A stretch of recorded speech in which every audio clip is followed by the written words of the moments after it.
Welcome to the Lawless Astrology channel. I am Dabney Lawless. I'm an evolutionary astrologer, and today I have a guest with me, Fern from Wisestars Astrology and Herbs. She is fantastic. She is a good friend of mine, and she is going to be here to talk about the Mars retrograde. So, if this is content you're interested in, I hope you stick around. Hi, Fern. Hi, Dabney. I'm happy to be back. Yes, thank you for joining me again. So, you've got a couple things coming up. So, we'll do a little housekeeping before we dive right in. The first thing for everybody watching this channel, and it's a little finite thing. She might do it again, but on this Sunday, so tomorrow, she is going to be doing an election healing using astrology and herbs and talking through ways that we can heal ourselves and kind of deal with transition and anger. And I wrote down a couple other descriptors that she had, which were kind of cool. But the bottom line is it's a post-election healing for anybody feeling a little rocked right now. So I'll put a link to that below. So make sure you sign up if you're interested. And then also, this is kind of a taste of a workshop she's going to be doing about the Mars retrograde.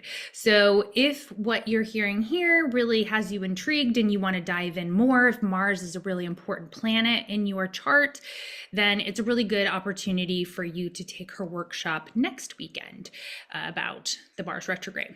But in the meantime, let's set the stage and let's talk a little bit about why this is even important, because Mars is a little bit of a faster moving planet, and it's been kind of going in and out of, it's been in Cancer and now it's in Leo. So talk a little bit about what's going on, Fern. Okay, sure. So I just want to kind of set the stage for the retrogrades in general. And we all know that Mercury goes retrograde about 4 times a year, and Venus goes retrograde once every 18 months. Mars is probably the personal planet anyway, that goes retrograde. It's the most rare retrograde of the personal planet. So it goes retrograde every 2.5 years. And the last time it was retrograde in the sign of Leo was about, let's see, I think we're looking back. Well, we're going to get into that a bit more as we talk further, but it was probably about 15 years ago, somewhere around 2007, 2008, I believe. So this Mars retrograde in Leo hasn't happened for a while. So I think it's really important to spend a little time talking about what it might mean for us collectively and individually. Awesome. Awesome. Do you want to talk a little bit about what Mars so it's been in Cancer. So you were kind of going through the fact that like a retrograde is when a planet kind of moves backwards, and it may not actually physically move backwards, but it appears to move backwards, and it goes in and out of different signs. And so it's been in the sign of Cancer. So themes around finding courage and women and I think is the water sign is Cancer, but now we're in a fire sign of Leo. So you want to talk a little bit about the difference there? Sure. Now that's a really good point because Mars in Cancer has really had us, I think, collectively in a place of defending the clan, of really feeling very kind of territorial about our history, about our, who we are as a country. It's a very sort of nationalistic placement, Mars in Cancer.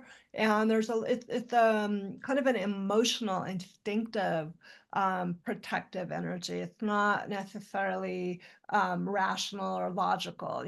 Cancer is a water sign, so it's really going to be this more, I feel it in my gut, not so much I'm analyzing this and thinking about this and being cool-headed and logical. So as you pointed out, Mars is shifting elements from water to fire. And, Mars is a fire planet, so it's going to be much more at home in a fire sign. And what a fire sign it is. So, we all know Leo somehow, and Leo is the sign that is ruled by the sun. So it's a very dynamic, heart-centered, shiny, generous, fun, creative. I mean, I love Leo energy. I have Leo on the cusp of my 11th house. I have lots of Leo influenced friends. You're one of them. And Yeah, my Mars is in Leo, so I'm gonna, exactly. So yeah, this is going to be really interesting for you. We'll be taking notes. What's going right. on with Daddy? Um, but yeah, so has moved into Leo. It's been in Leo for I think it's a couple of weeks now, right? It moved You know, into it Leo. went, it really was, I believe it was like the day of the election. I think it was November 5th. Right. I'm just I looking think it it up. was Yeah. the Okay, that's actual, it was right. either the day So before or the day of. wow, yeah, really recently. Okay, that is right. It was November 5th, the day of the election. Wow. Okay, so we're settling into the first decan of Leo, basically. And so we're having that first kind of experience. And there definitely is a sense of high drama. I mean, just looking at the political scene, I mean, what could be weirder or like more kind of in your face than what's happening right now, right? Um, so when Mars goes retrograde in Leo, all of that energy is going to start to be pulled back. It's gonna go be back down in, and there's a reversal that happens. There's revisiting of the past. So let me just see what you've Yeah, got. no, that's very interesting. And I mean, I really appreciate your perspective on the Mars and Cancer because that's when like a lot of people were making their decisions and voting. And like you said, it was kind of more of a gut feeling like this is like, the economy might be doing great, but I don't feel like it is. And I feel like, it's kind of really just like, this is what I want. It's like really going with that. I want to be protected. I want to be insular. There's sort of Cancer energy, it really does have this shell. And to your point, it can be very nationalistic, very traditional. It can actually be quite conservative. So it was interesting to see that, like, while people were deciding, and then on election day, it goes into Leo, and it's like, the circus is in town, right? Like there is a lot going on, and like, and so it'll be interesting to see as it backs up and people are reviewing the decisions they've made. And there's just this larger than life energy right now of like, all the change that is potential that can happen, but like really kind of taking a step back when Mars goes into retrograde and reviewing the decisions. And you do hear these things, and I don't think it's like en masse yet, but I do think that there are people, like one of the top Google searches was like, the day after the election is like, how does a tariff work? And it's like, you know, really like these like spikes of like people kind of researching and like, like kind of finding out about some of the things they voted for after the fact. And so this will be an interesting time to see how they integrate that information. Yeah, exactly. So let's look at some dates, and maybe talk about the shadow side of Mars and Leo, because just like what you're saying there, with that kind of reflecting on what happened, basically, yeah, so some of the shadow of Mars in Leo, which we're going to be starting to experience as the retrograde goes full on. So December 6th is when Mars officially goes retrograde. We're in the Mars retrograde shadow right now. So there has been like a sensation of it, but it actually goes retrograde on the 6th and it stays retrograde until February 24th. So, so just thinking about what you said about that, kind of reflecting on, oh my God, what did I do kind of thing. Um, there is this sense of Leo as being in its ego. And, as Stephen always says, having an ego is not a bad thing. You'd be insane without an ego. So we all need to have some kind of an ego, a healthy ego. But Mars retrograde in Leo, there may be some reflection or lessons that come about how we are using or acting on or expressing all those Mars words, our ego in the world. We may need to take a step back with our egos during this time. Yeah. That's amazing. And so, yeah, not just in the collective, but personally, right? Like that is an opportunity for us to see like how are we putting ourselves out into the world? Like what's our energy that we're projecting, especially with Leo? Like we're projecting, are we projecting a sense of like we know better than you or like anger or, or like, oh, haha, we won. Like, just look like we're inner reflection of like, am I in a place of assuming that I know how things will play out versus like question, like Mars is just so powerful. It wants to move forward. It's always like it's always right, right? Like there's no like Mars doesn't say like, well, I could be wrong. Like that's not Mars energy. And so that when Mars goes retrograde, this is a great opportunity to kind of then take a step back and be like, maybe a little bit more open to the fact that we are leading with our egos or we are leading with assumptions that may not be real. Mm-hmm. Mm-hmm. Yeah, and something you said, I think, too, really speaks to this Mars retrograde. And this is with Mars and Leo, there's a lot of creative energy. Leo is a creative sign. It's the sign of the artist. And we've talked about this in our other podcast we did a few months ago. But I think that this Mars retrograde is going to be an opportunity to question how we're using our creative energy and maybe to do some revisions on that. I love that. And I imagine that in your workshop that you're going to teach that that's, something that you can help people identify where Mars is in their chart. So, we can then like where is Mars in your chart? And so where can you put your energy in a creative way? How can you express yourself in a healthy way that isn't kind of giving into that ego or shadow? Or once it goes back into Cancer, there's also then this like fear or protect like overprotectiveness. Yeah, absolutely. We definitely are going to be looking at in the workshop, identifying where not only where Mars is retrograding by house and any aspects it's making to other planets, but it's also important, I think, when a planet goes retrograde to look at where it is in your natal chart, because I really have experienced and witnessed in clients that especially Mars, because it's retrograde longer, and it's more rare, that wherever Mars is in your natal chart is activated as well during this time. So you're looking at 2 areas of the chart at least. Wow. Yeah. Okay. Great. Cool.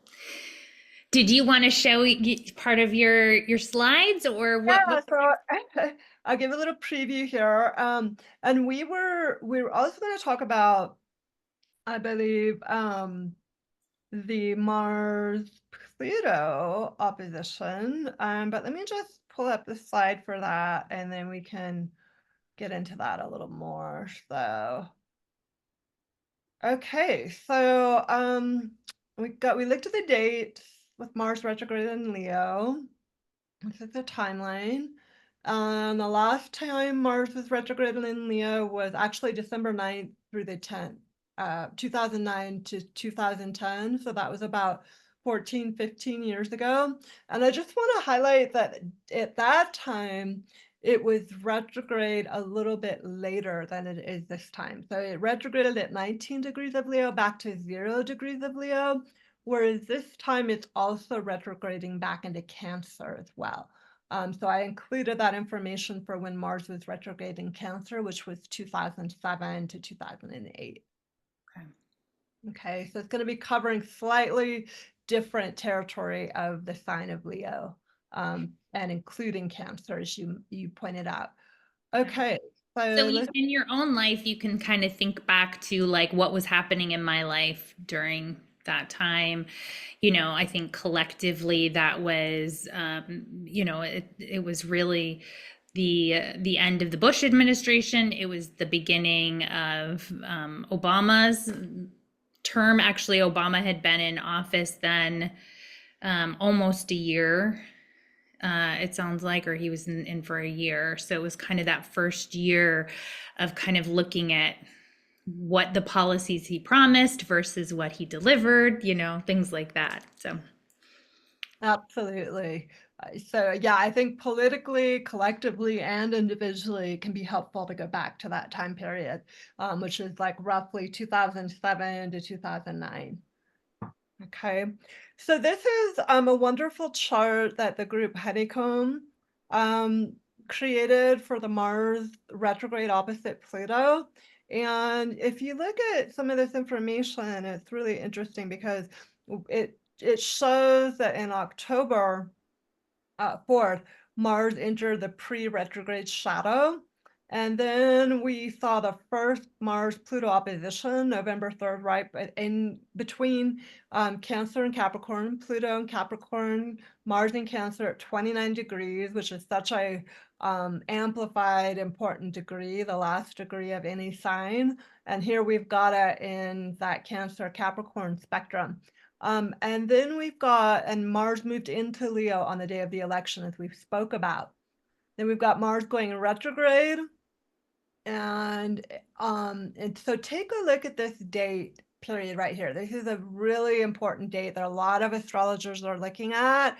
So basically, this is not only around the time of the inauguration, but this reflects back to the kind of Capitol revolt we had when Biden was in office, and there's some similar astrological dynamics. But what we're looking at here is the first opposition between Mars in Leo and Pluto in Aquarius on the 3rd of January, and then a few days later, Mars going back into Cancer. So maybe we should talk a little bit about that Mars in Leo, Pluto, Aquarius opposition.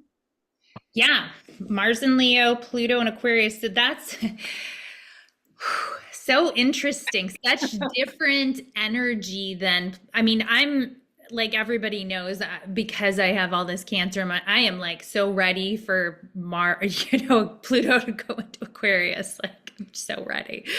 So, but wow, it's going to be a very different kind of energy. It's not so much about that kind of like wounding from an unconscious childhood place. Now we're like in the realm of the people, and you're kind of brought up a great point. Why don't you espouse a little bit about the masses versus the elite and things like that? Yeah, so I think you probably talked about this on some of your other shows, just the transition of Pluto into Aquarius. And the last time that happened, historically speaking, there were a number of revolts. We had the American Revolution, we had the Haitian Revolution, we had the French Revolution. During that time span, there were several major revolutions. And so Aquarius is the sign of the people. It's the sign of the populace. It's the sign of the group, kind of group mind, but also mob mentality. And it is the sign of revolution. And then we have Pluto, which is one of the planets of revolution, and the sign of revolution. So there's no doubt that we are going to experience some very revolutionary times. What's super interesting about this time period in early January is that we have Mars showing up in Leo to form this opposition to Pluto. And Leo is the king or the queen. It's the royalty, it's the elite. And we don't have a royal family in America, but we look at our political elite. And so we've got the people facing off against the elite and some very powerful, active planets showing up in that way. So, yeah.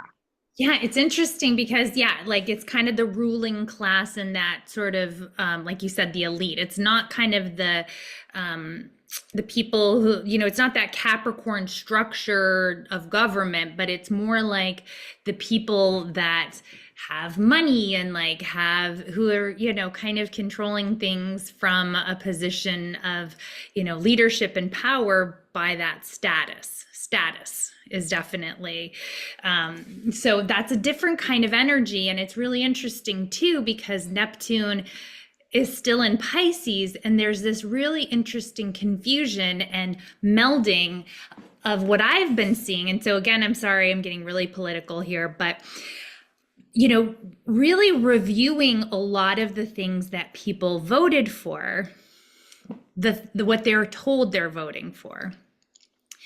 And there's a lot of common ground on what people actually want, right? So people actually want a change in our healthcare. People actually want a change in our medical system. People actually want a change in, term limits. And, so there's all these common ground that we're hearing from the more revolutionary candidate who is the president-elect.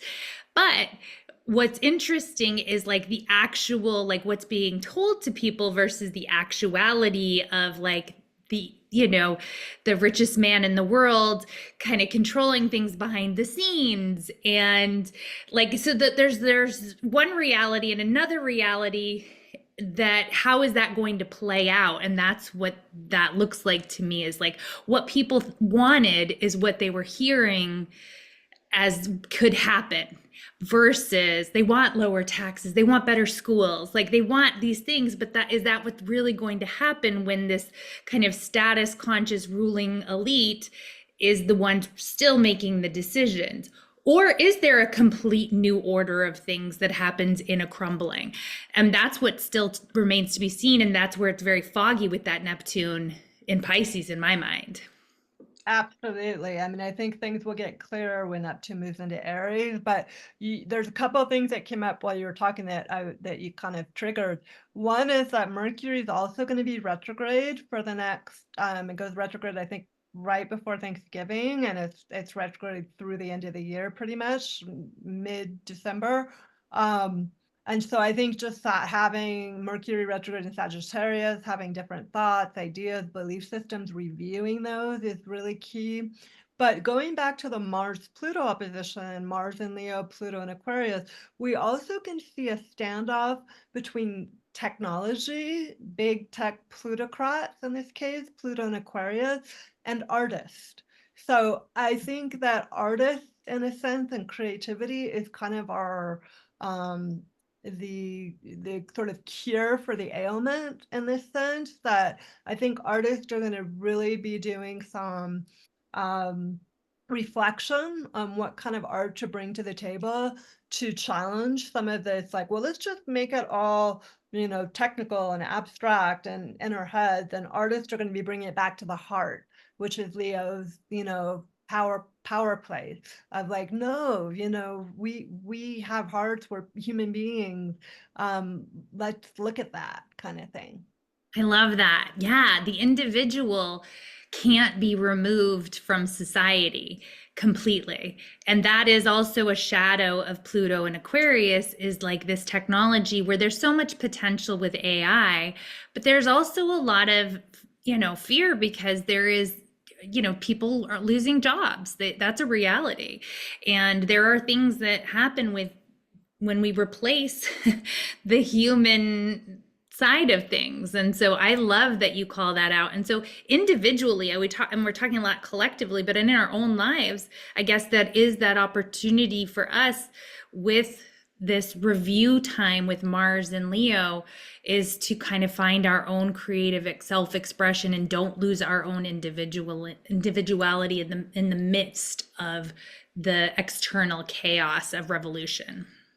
Absolutely. And I think Mars and Leo is such a passionate combination.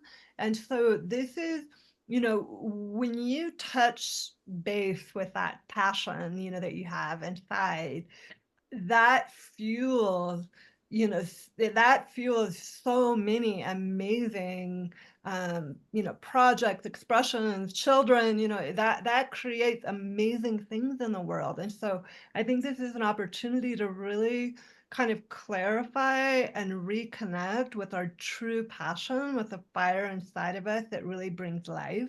And so I'm hoping that that's kind of some of the ways that people will use this time period. Awesome. Awesome.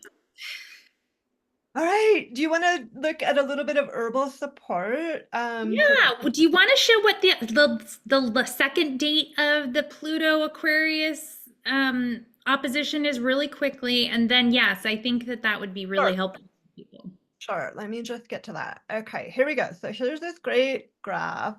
And yeah, good call on that. So what we're looking at then, so Mars is back in Cancer from January 6th to February, well, actually no, to April 17th. So Mars has got a nice long chunk in Cancer. I love how they color coded this with the blue, reflecting that Mars in Cancer period. That helps make it a little bit more easy for graphic people. And then we've got it entering the red again, Mars back in Fire, back in Leo, April 17th. And then it makes that second opposition also between Mars in Leo and Pluto in Aquarius, April 27th. And then a few days later, it exits the post-retrograde shadow. Yeah, so really kind of from a collective standpoint, what stands out to me is how interesting that January timeframe is, that it's really that Mars isn't going to be in both Leo and Cancer when it's opposing the Pluto and Aquarius. So that's energy that we've never lived through in our lifetime, and we're going to have both of those. And then, so that's kind of the like there's a little bit of that, push pull, different energies, and then it's pretty squarely back into Leo in May when it's opposing the Pluto for the last time, right? Am I reading that right? It's opposing the Pluto for the last time, Okay, April April. 27th. Yeah, it exits the post-retrograde shadow May 2nd. So that time period from April 17th to May 2nd is really dynamic also. Yeah, and what that sort of tells me too is that by April we have like a much clearer sense. Like I do believe that there's going to be tremendous change in the first, like a lot happening in those first couple months of this new administration. And so it's almost like then it starts to become like more like we feel the consequences, we start to understand what we're in for, kind of thing. So Yeah, interesting. absolutely. I Okay. think the final piece of the Mars retrograde and going direct and opposing Pluto and then moving out of the shadow is going to be like the resolution to some story, the beginning of our story in Pluto and Aquarius. Yeah.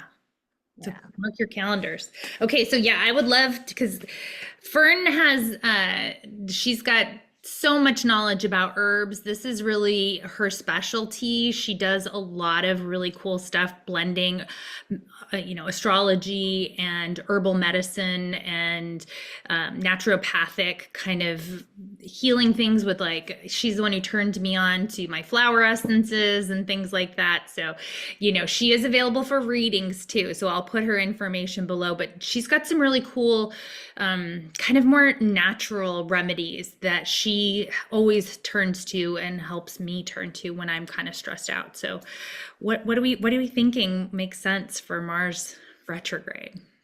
Yeah, so thanks, Dabney, for that. I'm just gonna put up this.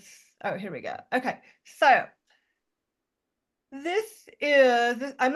the workshop, I'm gonna talk about several herbs and flower essences that are good for this time of Mars retrograde. But I want to just focus on, for our time today, nettles. And nettles is an herb of Mars, and there's a famous astrologer, herbalist, doctor from oh gosh, about 300 years ago, Nicholas Culpeper, and he was one of the first in recorded history anyway. I'm sure pre-recorded there's more information, but who associated the plant nettles with Mars. And we can see that in a number of different ways, even visually. Nettles has these thorns around it, and if you happen to stick yourself with them, you really feel it. And that effect was actually used medicinally. I've used it in my own life for if you throw your back out, or you have a really painful muscular skeletal issue, pricking yourself with nettles can really feel good, actually. Once you get past the initial prick, there's a chemical reaction that happens that really eases inflammation. So Mars is a blood cleanser. It helps to clear heat out of the body. It calms inflammation. And always with herbs, we can use these both physically, but also emotionally and spiritually. So I think this can be a wonderful time to drink nettle tea, especially as it gets towards springtime. Nettles is a plant that emerges in the spring, just like Mars and Aries. That's Aries season. And it helps to kind of clear out the cobwebs of winter. So it's known to be a sort of a spring associated plant. It can emotionally clear anger, but it can also, if you're having trouble with your Mars function, if you're, feeling not like you don't have a lot of energy, or you don't know where your anger is, nettles can be really helpful to kind of get your Mars up, get your Mars going. So that's one plant that I absolutely recommend for people to explore. And just my disclaimer, this is always consult with your medical practitioner. Nettles is a very safe plant, but if you have any concerns or questions about any pharmaceuticals you're taking, make sure to talk to your doctor before using these. Yeah. Um, So would you recommend, like, if you're having a big Mars transit, even outside of this Mars retrograde, would you recommend to a client, to drink nettle tea, or I don't know if it comes in like a tincture form. Yeah, absolutely. It comes that you can do tea. I really love the flavor of nettles, so I like it in tea form, and it's kind of just nice to have that hot water experience. But you can also do cold nettle tea. That's a really nice one. Nettles does better when it's steeped for a really long time, like even overnight. Um, you can, just get a quart jar and put some nettles in, and then put it in your refrigerator overnight, put some boiling water, and drink it in the morning. But also it comes in tincture form. You can even do like a steam with nettles if you don't want to take it internally, or yeah, use it if you have sore muscles. You can, if you find a fresh nettle plant, which is a little hard in the winter time, but you can use that for those sore muscles. Okay. Well, I've got Uranus squaring my Mars right now. So it sounds like I could use some nettle. And it looks like I'm going to have a Mars return too. So I guess I need some nettle tea. Yeah, no, I'd be curious to see how that works out for you if you try it, because I love nettles. The other remedy that I'm going to recommend too is more of an energetic one, and this is a flower essence called Impatience. And it's basically just what it sounds like. And Impatience is a very common flower. Many of us have it, in our yard. That's a pretty little different, comes in different colors flower, but the flower essence is for impatience. It helps to calm you down, slow things down, and just kind of put you into a rhythm that is a little more accepting and receptive, and not trying to rush, rush, rush. And that, always during Mars retrogrades, we're going to be, pretty much everybody is going to be feeling some impatience. So this is a good one to help kind of calm that down. Do we feel impatient because we're feeling somewhat blocked in our ability to move forward, or is it like what makes you say that? Yeah. I mean, I think it does depend on your natal chart. I have an out of bounds Mars, so impatience is one of those qualities that's a lifelong lesson and struggle for me. But I think with the collectively with the Mars retrograde, energy is moving at a different pace than we're used to.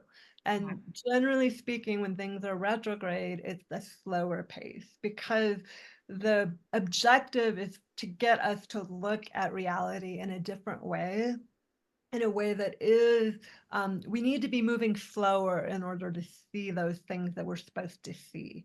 And so we're shifting gears, and it's like you're going from, when they have those old, gear shifting cars, which I know how to drive. I love driving those, but you literally have to, go down to a lower gear when you slow down. And so that process of shifting to the lower gear can be difficult. We want to just keep going fast and oh no, you got to slow down.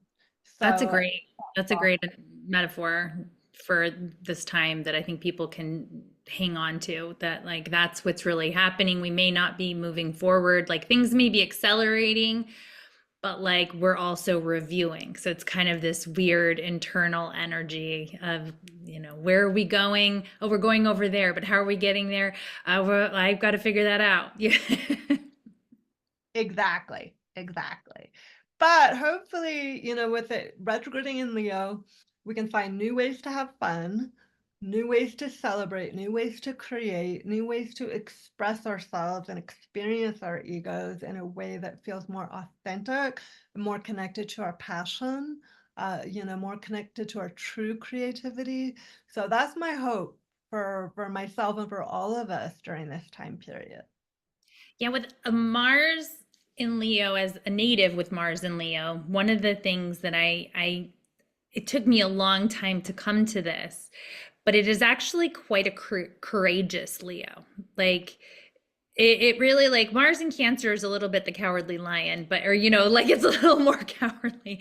This like there's courage in Leo, like because there it is, that fire, and but the courage is like you said, creative courage of self-expression, and you can kind of feel good about yourself. You can find things that you love about yourself, like healthy Leo like loves itself, like it's feeling itself. And so there may be something where we step into a new level of confidence as well, even when it's retrograde, because we can kind of figure out during this time, where do we shine personally? And Absolutely. And I think that, I'm really glad you brought that up because I think that courage is a key part of Mars in Leo. And actually I know that the root of the word courage is related to the French word or the Latin word for heart. So the word courage, I'm just reading off Wikipedia right now, comes from the old French word courage, which means heart, innermost feelings, or temper. So when we kind of circle back around and look at Leo ruling the heart, and we find that courage comes from the heart, it comes from that passion and that humanity. And so I do think that we're going to have to be kind of going backwards to find our true courage. And nettles is also a plant that it has a warrior aspect to it, and it helps us to protect us while we find that courage, helps us to fight for what we're passionate about.